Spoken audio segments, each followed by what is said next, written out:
Welcome back, everybody, to another episode of Dive Into Diet. I'm with the star of the show, Lucas Schmidt. What's going on? Herb. Herb is what's going on. I'm sorry. Herb is what herbs. Herbs, not herb. It's a silent H. Yeah. It's a silent H. And what about herbs are we talking about today? I've picked 3. There's actually a lot of herbs out there. How many herbs are there? I have no Why'd idea. you ask me that? I don't know the answer to that question. I have no Too idea. many herbs. I feel like herbs is just it kind of covers a lot. Like weeds in your yard, weeds in your garden. No, I'm just kidding. I mean, I guess some of them could be in that same category. Now, when we're talking about herbs today, are we talking about them in the sense of not from a supplement standpoint, but from a just a general standpoint? So I'm gonna touch on maybe supplemental benefit of the herb, like eating it or I guess taking it. Okay. Most herbs they do sell. They'll sell anything in a pill. Anything. I shouldn't say anything, but most things they'll try to find a way to sell and make more money off of. But maybe some flavors that it pairs well with. Okay. The 3 I've picked today, I've written them down so I don't forget. Basil. I feel like basil is like one of the most popular herbs out there, very commonly used. Rosemary, a little less common, but still pretty well known. And thyme. I feel like that's even less common, but thyme is one of my favorite herbs. I know basil. I know rosemary. Thyme, I've seen it because I know it's TH. Yeah, THYME. Yeah. So let's go basil. Basil. Tell me a little bit about it. Okay, so basil actually has a bunch of variety. Most herbs have multiple varieties of each. I'm not going to list all the varieties. It would take forever. Okay.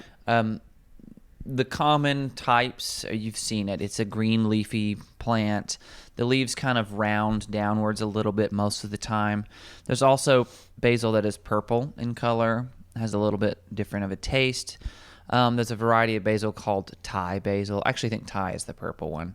So, and then there's another one that's commonly sold in tea form, nicknamed holy basil, but I think the main name is Tulsi. It's called Tulsi. I think Tulsi. It's a spicy basil. I've actually had Tulsi tea. It's kind of spicy tasting.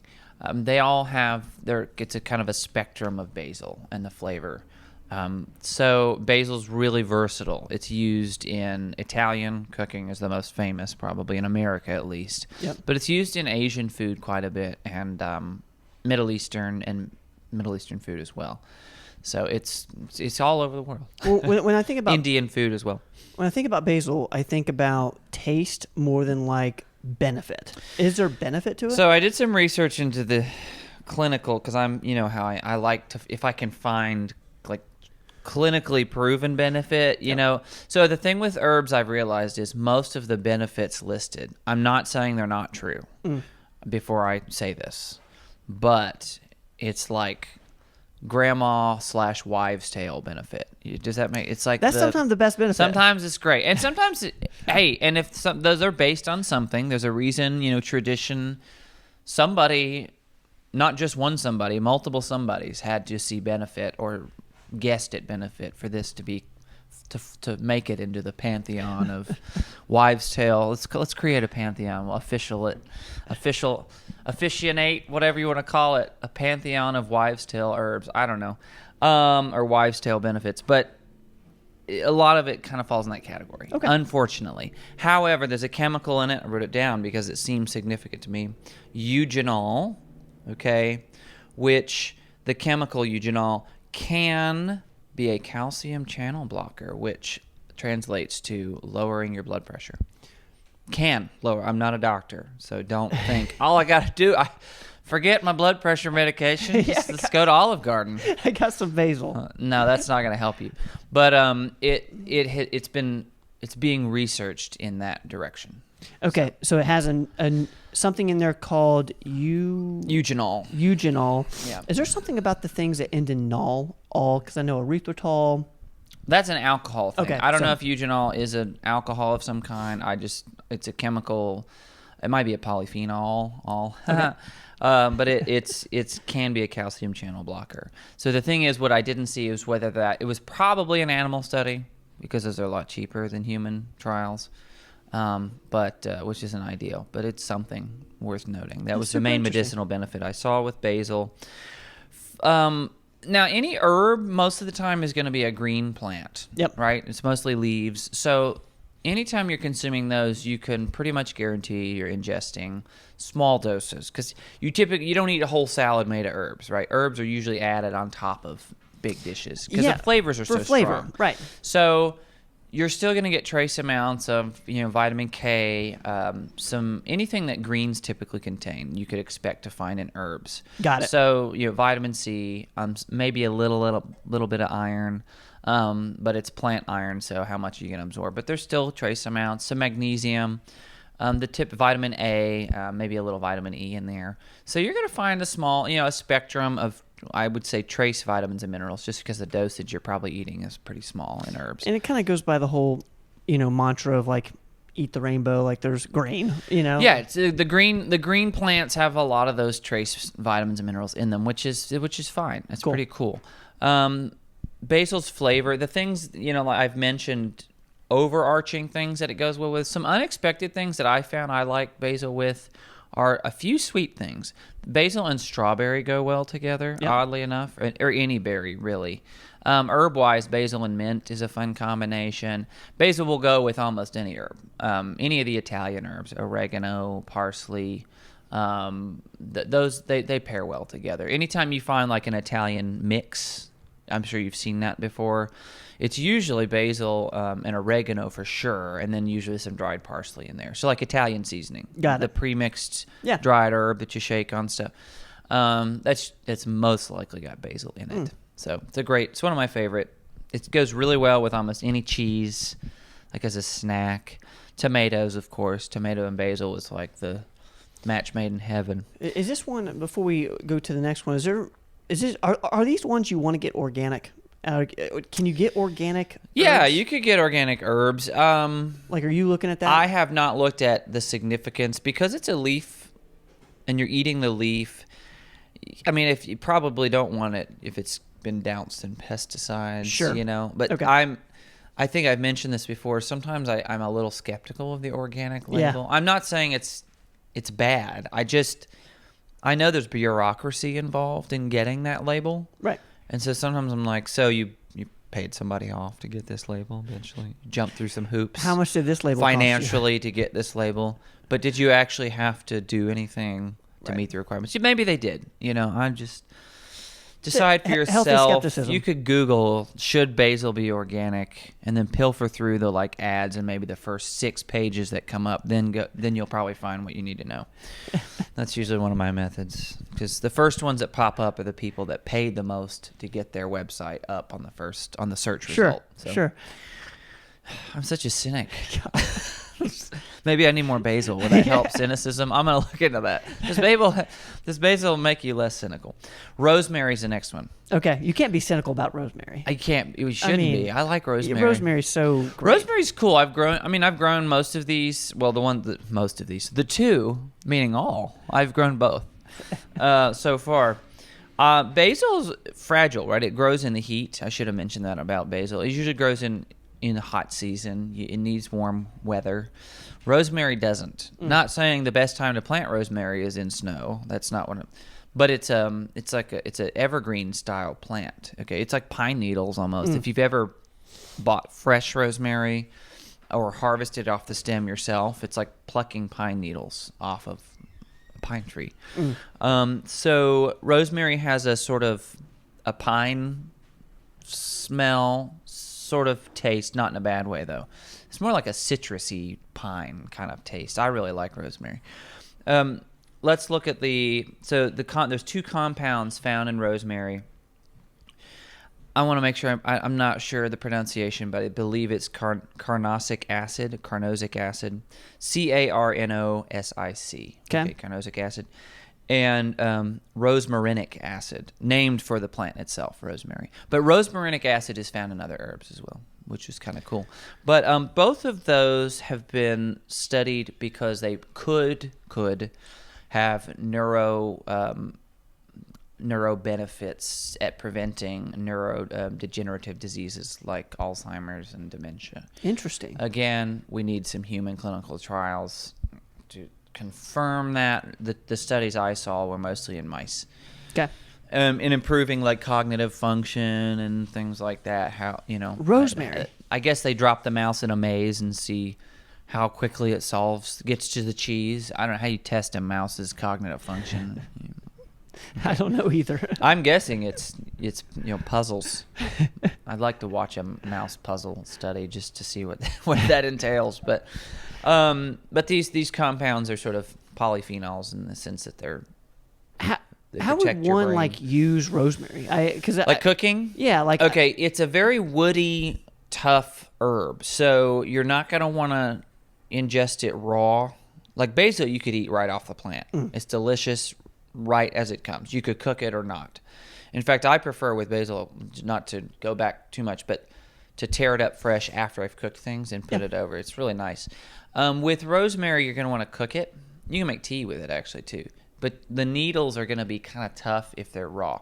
So you definitely don't want to eat the stem because it's like eating a tree branch. It's the wood. Okay. Like if a rosemary bush gets really big, it's like wood. It snaps like wood when you break the branches. So I would just, if I was making a roast, like a big roast beef, if I'm feeling lazy, I'm going to cut a stem and just drop the stem in there. I'm not even going to pull the leaves off because then I can just fish it out because the flavor is going to come out and go into the meat. Rosemary works really well with most meat that's slow cooked. It works well in soups and stews. More of a savory herb. You could pair rosemary, I guess, with in small amounts with some fruit, some sweet things. But again, you should cook it. So that's sort of debatable, right? You're not cooking your fruit. You can cook some fruit, like stewed plums or something like that, but it's not very commonly done. Feels like a winter thing, like kind of a warm stew. Yeah, I think it's associated with winter food, especially because it is an evergreen, so you can harvest it out in the snow, right? If the bush is in the ground and it's healthy, you can go out and it's still going to be green out there. Cut it, even if it's snowing or if it's hot. Yeah. So I like rosemary. I particularly like it. It pairs well with lemon as well. So there's a fruit. We cook with lemon a lot. Lemon zest, lemon juice. Rosemary and lemon go really well together. You could probably find another way you could, I should correct, I forgot about this. You could soak rosemary, a stem of it, in olive oil or oil to infuse the oil. That's commonly done. You could put lemon zest and rosemary in your olive oil and seal it up and leave it in there for a couple months, and you'll get lemon rosemary olive oil, which would be delicious. You could also do that with vinegar. You could soak it in vinegar and get some rosemary vinegar. Interesting. I've never done that, but vinegar will usually pull flavors out, but you're going to keep that sour taste, of course. So it also pairs, I took note of this just because I didn't want to forget anything. It does pair well with honey and ginger as well. Makes total sense. If you make like a tea, you could steep rosemary and then put some fresh lemon or ginger and honey in that, and it would be a good flavor. Because it does have sort of a citrusy taste. It's like a cousin of citrus flavor, I guess. So, the last one is thyme. Thyme. Yeah, so let's just say thyme. Let's say it the wrong way so we don't mix it up with like time. You know that song, "Time is on my side." Yes, it is. There's a song. I think it was. Who was that? Was it Rolling Stones? I don't know. Anyway, thyme could be on your side. Might be good for you. The herb that I think thyme is on our side. So I did say it's actually one of my favorite herbs. Because this sounds really weird. There's a very specific dish I've made. I found a recipe for it.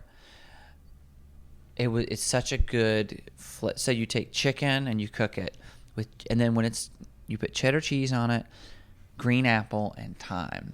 And those things together are just a match made in heaven. So that's interesting. It's a really good taste. Huh. Yeah.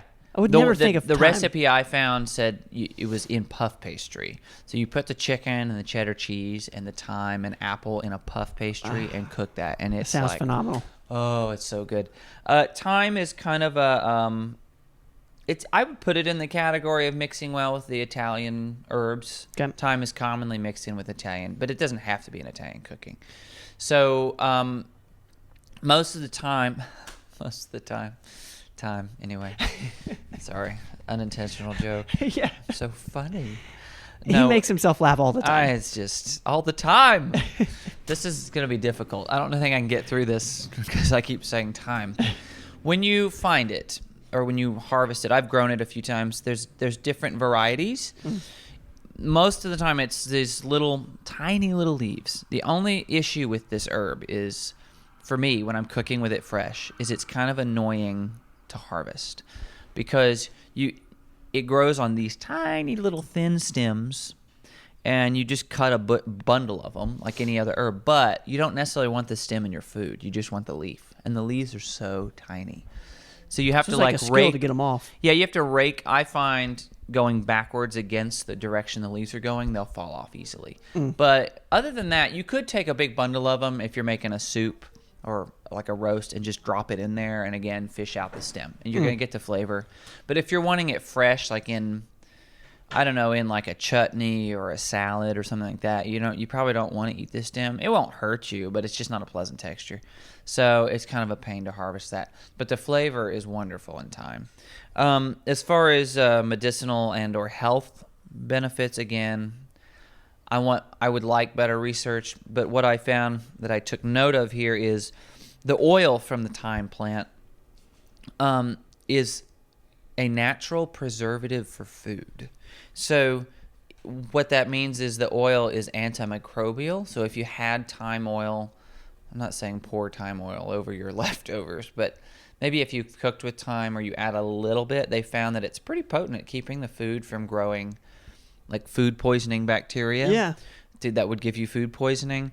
And they've done some studies to indicate you could take the oil, ingest it to help mitigate food poisoning, but that's really sketchy. Yeah. Yeah, and also it was effective specifically against candida, the bacteria. That's probably in vitro though, meaning they took some candida in a petri dish and put some thyme oil on it. And oh, look, it killed it. The warning I got though that I saw in this same article was ingesting thyme like the oil, not the plant. There's not enough like concentrated oil and just these little stems. But if you're taking thyme oil medicinally, you could kill the good bacteria in your gut as well. So you got to be careful. But that does prove how powerful it is against bacteria. It's interesting. So yeah, pretty cool. But herb-wise, if you're just cooking with it, it's probably not concentrated enough to kill your good bacteria. So yeah. What I'm hearing with these is they are additives to different dishes. You've given great tips as far as what they pair well with. Yeah, so the main takeaway from herbs from me is there's a couple main takeaways. One, they make your food more interesting, and I'm a big fan of cooking your own food. It's very important. So if you're tired of cooking the same old thing, herbs are usually pretty cheap. Dried herbs will impart flavor. I will say dried versus fresh. I'm not saying one is better than the other. I would say they have different purposes. So dried herbs tend to be more concentrated because they're ground down. So a little bit goes a long way. Whereas a lot of fresh herbs, you can use a little bit more of them. But the flavor is actually a little different. Because, when you dry something out, some of it goes away. Some of the compounds in it will die or change. I prefer fresh most of the time because the flavor is more palatable. But that doesn't mean dried isn't great. It just depends on what you're doing. I also like herbs because you can grow them yourself pretty cheap. They're one of the cheapest plants you can buy at any Lowe's or Evergreen, wherever, whatever plant store. I do feel like a lot of people have, they do grow herbs, whether it's in their garden or on their back porch. A lot of people do in pots or something nearby. They're convenient. You go out and you snip them with scissors. Some herbs will keep bugs away, which is cool. Yeah. Keeps pests away from your garden. Well, it's so important because we did an episode of Dive Into Diet on improving your eating, and a lot of that is around cooking yourself. And it makes it more interesting. Yeah, and if you invest in a few herb plants, that might sort of pressure you. I need to use those. I need to find a way to use those. Yeah. You just snip. They grow pretty quick too, so you can. If you bought, like, for me with basil every year, I buy multiples so I can harvest every day. Yeah. So I don't kill one plant. I just chop the top off of one. In a few days, it'll have bushed out to replace what I cut. So they're pretty tenacious plants. So make your food more interesting. Yeah. Guys, make your food more interesting. I want to just say in front of everybody, Lucas, thank you for your time today. You're welcome. Guys, this has been Dive Into Diet. As always, we'll see you next time. Don't go away.